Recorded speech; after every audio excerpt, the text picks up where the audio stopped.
Hello বন্ধুরা, তোমরা সবাই কেমন আছো? আমি আবার একটি ছোট্ট ভিডিও নিয়ে চলে এসেছি তোমাদের সাথে শেয়ার করার জন্য।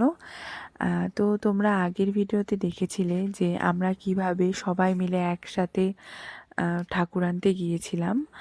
এখন তোমাদের সাথে আরেকটি ছোট্ট ভিডিও শেয়ার করব। তো এই পুজোটি আমার কাকির বাড়িতে প্রত্যেক বছর হয়।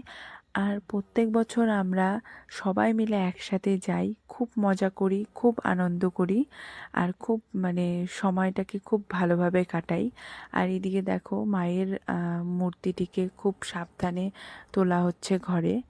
আর ঘরে এসে দেখি যে ছোটদের সঙ্গে বড়রাও বাচ্চা হয়ে গেছে আর কি। তো এরা খেলছিল এদিকে, আর এদিকে দেখো আরেকটি মানে দুষ্টামি করছে।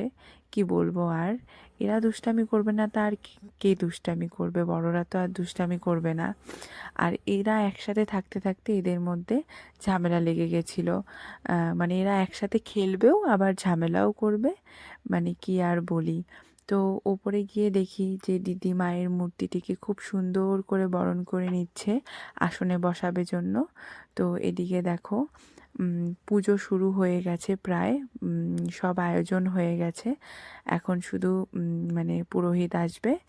আর এদিকে আমরা লাস্টে খাওয়া দাওয়া করে বাড়ি যাওয়ার পথে দেখি হঠাৎ করে আমার জুতো পাচ্ছি না।